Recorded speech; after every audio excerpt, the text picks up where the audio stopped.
Welcome back, everyone. This will be my full Star Wars Book of Boba Fett Episode 3 video. There's a whole bunch of Easter eggs and a bunch of big celebrity cameos. There were so many cameos in this episode, so we'll break it all down. If you're brand new to the channel, be sure to subscribe to get all the episodes. We're doing a giveaway for Disney Plus memberships. All you have to do to enter is be a subscriber and just leave your favorite moment from the episode on the video. Careful for spoilers if you have not seen the episode yet. I'll just start at the beginning and we'll work our way through scene by scene, talking about Easter eggs, WTF moments, and all the stuff they're setting up. Starting with the title of the episode, Chapter 3, The Streets of Mos Espa, which is just a reference to all the different subdivisions and areas of the city, with the Workers' District, the city center, the Starport, the Upper Sprawl, because we spend most of this episode exploring the rest of the city in a way we haven't in previous episodes, or even in the Star Wars movies. We also meet a bunch of the people that actually live here. They turn them into much bigger characters. And they sort of set up the idea that there are a bunch of other crime families, which we actually seen in the trailer. We'll meet them in the future episodes because they'll become a big part of Boba Fett's fight against the Pike Syndicate, which just rolled in. But the actual opening scene is one of the B'omarr monks, the spider droids from Return of the Jedi. It's basically this order of monks that put their brains in jars and they try to live in this enlightened state. But when they need to actually move around, because they're just brains in jars, they actually attach the jars to these spider bodies and they operate them kind of like cybernetic bodies. The events of the episode pick up right after they had their run-in with Jabba's twin cousins and the Wookiee bounty hunter, Black Krrsantan. The 8D8 droid also pulls this funny Harry Potter reference. And here you see the businesses that were under the protection of the name that should not be spoken. You can say Jabba. Boba Fett having to tell him it's okay, you can actually say Jabba's name. He gives us all the backstory for what happened after the events of Return of the Jedi on Tatooine. Basically saying that after Jabba was killed by Princess Leia, his sail barge was destroyed, Bib Fortuna immediately assumed control of Jabba's empire and then divided up control of Mos Espa amongst these three crime families that we'll meet in either next week's episode or the episode after that, probably pretty soon. The Trandoshans took control of the city center, which explains why we've seen so many of them hanging out near the mayor's office in last week's episode. The Aqualish took control of the Workers' District, which we visit later in this episode, and the Klatooinians took control of the Upper Sprawl and the Starport, which we visit at the end of the episode when the giant Pike Star Cruiser rolls in. But the idea is that Bib Fortuna was allowing these three different crime families and the mayor himself to line their pockets as long as they paid him a portion of the tribute that Jabba used to extract from the region. But you all probably figured out that all these other groups have been skimming off so many profits, Bib Fortuna was probably only getting like a small fraction of the money that Jabba used to get. And they kind of implied in last week's episode that he was terrible at being a crime boss. So as they explain with the Swoop Gang later in The Water Merchant, the area has kind of fallen into complete chaos under Bib Fortuna. So it's just another problem for Boba Fett to fix if he wants to rule over Tatooine. They really pile on Boba Fett in this episode. They really do not want to make it easy for him. When Fennec Shand says that she's not totally convinced that it was Jabba's family, the twins that sent the assassins to try and kill them during episode 2, they wind up paying that off at the end of the episode when they reveal the mayor's connection to the Pikes, saying that he basically sold Tatooine to the Pikes. They're basically trying to tell you that the Pikes are the ones that sent the assassins. There are a lot of theories that there's also other big players that we'll see cameo in later episodes, like Emilia Clarke's Qi'ra could always cameo because she might have taken over Crimson Dawn when Obi-Wan Kenobi finally killed Darth Maul for the last time, for like the third time. There are just a lot of other crime syndicates out there. The Pike Syndicate was really big during Star Wars The Clone Wars, so I think they're trying to set them up as big villains right now, but there are other crime syndicates that we could see during the series. But we get our next big celebrity guest cameo at the top of the episode. It's Stephen Root, who you probably remember from billions of movies and television shows. You remember him from somewhere recently. He's playing Lortha Peel, a water merchant in the Workers' District. Water being a precious resource on Tatooine because it's a desert planet, is basically the other side of what Owen and Beru Lars were doing. They were moisture farmers, so they sell their supply in bulk to people like this guy, and then he turns around and sells it in the city on the secondary market. They use his plea to sort of set up this whole idea that Boba Fett has to deal with all of this chaos in the city. Like, you're going to have to fix the city if you're going to rule Tatooine. There are all these little street-level problems that he has to solve. And even though we don't get into it in this episode, they just set up the idea that there are the other crime families that rule over these specific areas of the city he'll also have to deal with on top of that. But as you can kind of see, they're trying to set up this parallel with Stephen Root's merchant character in the Swoop Gang for what happened with the Tusken Raiders in the flashbacks. The whole fake-out twist with people that you think used to be villains, but were just portrayed in really bad light. Like, no, the Tusken Raiders aren't bad people. They're just a couple of tribes who survive by killing people. Same thing with the Swoop Gang. They seem like they're bad based on what the water merchant tells them, but turns out he's the real dirtbag. They make more references to Boba Fett's visions in the flashbacks that we just saw in episode 2 when he was tripping balls. When the water merchant says Tatooine used to be covered in water, Boba Fett also mentions growing up on the water planet, Kamino. They do this funny thing too, where he launches into this really fascinating story about what actually happened to all of Tatooine's water, but Boba Fett stops him short because I think they're saving that for a later episode. At the end of Boba Fett's visions during episode 2, you see water bursting out of the ground as he bursts out of the Sarlacc pit, and I think they're trying to draw this parallel between what was happening with the Fremen's hidden underground aquifers and the ocean's worth of water that they had, and eventually water covering the planet again. Like, eventually this might turn into a bigger thing with Boba Fett trying to make water more available for everyone. Early theory, they'll probably find underground aquifers with tons of water. There's a really subtle Darth Vader reference that he also makes when he talks about the Street Gang, saying half man, half machine. The Darth Vader line is, he's more machine than man now. He's more machine now than man, twisted and evil. Then, just like we see the other parts of the city during the episode, Boba Fett takes us to the actual workers' district. There's a couple of Jawas. The Jawas with the yellow eyes are the ones that are native to Tatooine. Off-world Jawas will sometimes have red eyes. There are a couple of Aqualish behind them here as they walk past. Remember, it's the Aqualish crime family that controls this area of the city. Then we meet the Swoop Gang with all their bikes. So swoops are basically just more dangerous, bigger versions of regular speeder bikes. This is Sophie Thatcher. You might remember her from Yellow Jacket. She's playing a character named Drash. She's got a cybernetic arm. This character with a cybernetic eye implant is called Scad. We see him at the end of the episode monitoring the starport for Boba Fett when the Pikes show up. But proving that he is trying to be a good ruler, Boba Fett does try to solve their problems in a very Boba Fett kind of way. Like, there's a compromise, nobody is really happy, but he does wind up giving the swoop by gangs a job, like, you'll come work for me. The merchant seems like he's super pissed and he might go run to the Aqualish and complain about Boba Fett just causing more problems for him in future episodes. It seems like this is not the end of this matter. But back in the tank, Boba Fett flashes back again to Kamino, watching his father Jango Fett take off for a mission in the Slave One, and it's meant to be a longer version of the exact same vision that he had when he was tripping balls, becoming a part of the Tusken Raider tribe in episode 2. Which also leads him to flash back to right after the events of that episode, rolling out of camp riding on a bantha to go get their first payment of tribute that they arranged with the Pikes.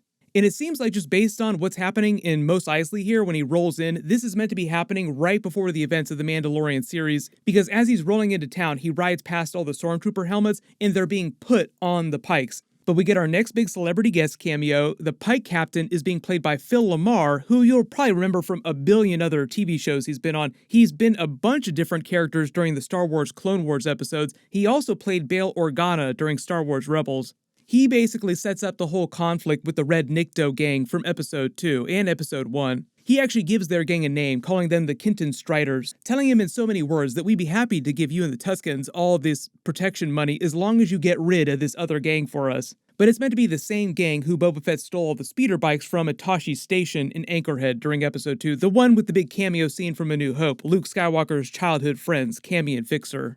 And when he returns to his tribe to find them all killed by that Red Nikto gang, it's just meant to be his version of the Owen Beru large scene. Like, you're meant to have this PTSD Luke Skywalker flashback to A New Hope. Like, oh my god, they're dead. So this is meant to be part of his motivation for wanting to take control of Tatooine in present day, to get justice for Tuskens in general, not just killing the Red Niktos to get revenge. We'll probably see that in the next episode. But this explains why we haven't seen his group of Tuskens in the present day timeline, because they were all killed. Him burning the bodies here, I think, is meant to be happening right before the events of The Mandalorian Season 1, when we saw the Tatooine episode where Fennec Shand got killed. Like, I think right after this, he heads back to Tatooine and probably finds her body and then helps rescue her. They did confirm that that was meant to be Boba Fett at the end of that episode, just walking up to her body. Then we get that great rude awakening scene from Black Chrysanthemum, who just yoinks him out of the tank like a rag doll. And the funny thing here is that they actually worked together during the events of the original trilogy when his Wookiee character debuted for the first time in the Darth Vader comics. He also showed up during the Dr. Aphra comics too, so that's why you've probably seen a lot of people wondering if Dr. Aphra is going to show up during these live-action Star Wars series really soon. But the funnier thing is that they actually know each other, like they actually went on a mission together. So it's not so much a fight, it's really more Boba Fett trying to slow him down because he's so huge.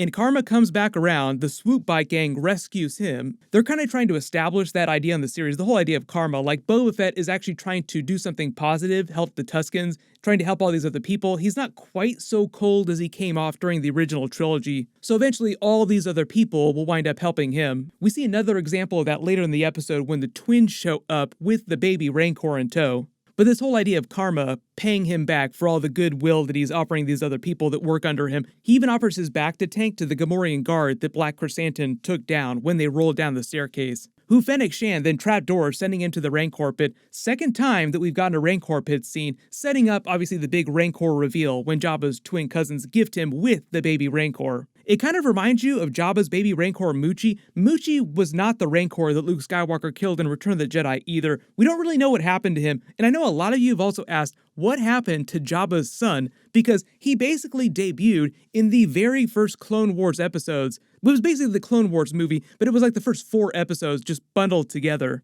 No idea what happened to Jabba's son, but because the Hutt twins say they're going back to Nal Hutta, and they're foregoing any claim to Jabba's former territory on Tatooine, makes me think that we probably are not going to see Jabba's son during the series. Like the Hutts are basically waving their hands saying, goodbye, we don't want anything to do with Tatooine anymore. But even though it is Jabba's family showing up with this baby Rancor, I don't think this one is meant to be Muchi from the Bad Batch episodes. I think it's meant to be a totally new one. With Danny Trejo, no less. Don't worry, I'll talk about his scene in a second too, because he sets up this whole new mythology for the Rancors. We see Jabba's banquet hall for the first time. We keep seeing new rooms inside Jabba's palace. That's part of the idea of this series. It's a huge palace with a ton of rooms, but you only saw like a small fraction of them during Return of the Jedi. Then the twins show up claiming that the baby Rancor is restitution for what happened with them sending Black Krrsantan after him, and how they just found out what happened with the mayor and the Pikes, and that's why they're leaving Tatooine. They also basically give him Black Krrsantan. Do whatever you want to with him. Sell him back to the gladiators for money. But like I said, the whole idea, karma coming back around, Boba Fett lets him go and gives him some friendly advice, like don't work for dirtbags because it doesn't pay.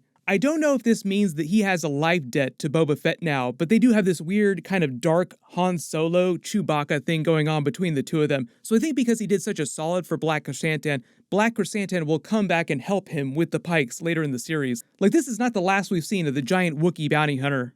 I think the bigger thing from this scene, in addition to the Rancor, like literally big thing, metaphorically the big thing, is the idea that they're setting the Pikes up as the big villains of the series. So when Jabba's twins said that they were lied to by the mayor and another syndicate had been promised this territory, they're talking about the Pike Syndicate, setting up the end of the episode when they roll into Mos Espa. They do renounce the Hutt's legacy on Tatooine, saying that it's basically this worthless rock to them, they don't care about it, and war is bad for business. They don't want to start something between the Hutts and the Pike Syndicate. It's not that they're cowards, the Hutts are a very powerful syndicate, it's just that they are correct, they would lose money if they started a war. Wars are very expensive. But we get our Danny Trejo cameo, next big celebrity cameo. Like I said, tons of celebrities in this episode. He's playing another Rancor trainer. I think he's wearing a similar harness to the one worn by the Rancor trainer in Return of the Jedi, but he's basically like the Rancor whisperer, teaching Boba Fett all about the ways of the Rancor. And the funny connection to the Tusken Raider storyline is they're trying to do the same thing for Rancors that they did for the Tuskens in the series, try to provide a more complex picture of the culture from their people. Danny Trejo's character tells them that they're kind of like dogs, they're super loyal, even though most people only value them for their fighting abilities, and that they imprint on the first person they see. Jabba's Rancors were like his most prized possessions, so they're setting up a similar relationship between Boba Fett and his new Rancor, meaning in a future episode we'll probably see Boba Fett unleash the Rancor on someone. And when they reference Dathomir, Dathomir is where the Rancor species comes from, so when Danny Trejo's character talks about the witches riding them in the forest, he's talking about the Night Sisters. It's why you don't see tons of Rancor in captivity all over the galaxy, because they're really hard to capture in the wild. But that whole speech about the Night Sisters riding the Rancors inspires Boba Fett to learn to ride this Rancor, so we'll probably see them pay that off in a future episode, like a full-on giant battle with Boba Fett riding a Rancor. Hopefully we'll also see a traditional Return of the Jedi style Rancor pit scene where the Rancor eats someone. But just imagine what George Lucas could have done with modern special effects. Imagine like a big Rancor scene like that.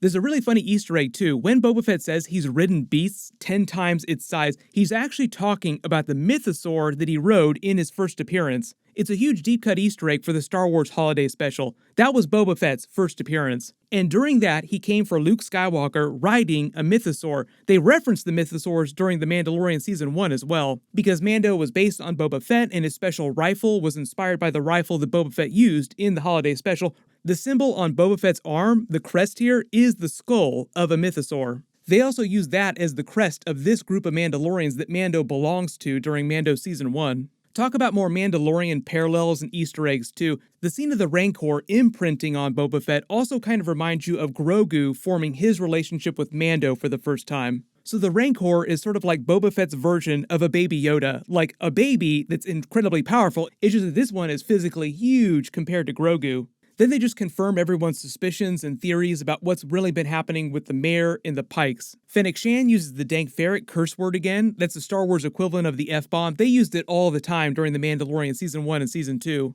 When the Major Domo tries to escape, he almost takes out a C-3PO droid, a bunch of mouse droids that we saw during A New Hope on the Death Star, a bunch of pit droids from Phantom Menace. The land speeder he's using is a little bit different from Luke Skywalker's land speeder, but it does have some similar features. In the picture of Jabba's palace that they destroy is another huge Easter egg. This is literally a piece of Ralph McQuarrie's original concept art from the movie with Boba Fett standing here next to Jabba. Behind them here, you can see is the original concept design for what Bib Fortuna was supposed to look like. He almost takes out a couple Bith, and then Boba Fett finally uses his jetpack. I believe this is the first time in the series that he's actually used his jetpack, at least in present day. Then as we see the Pike Syndicate roll in, I can't remember if we've actually seen this class of starship before in the Star Wars universe. So if you think you remember this from either the Clone Wars episodes or the Rebels episodes, just write below in the comments. But they end the episode with this threat of war with the Pikes, trying to make you think that they're the real villains of the series, like this is just one of many waves of Pike troops and warships that will roll into Tatooine.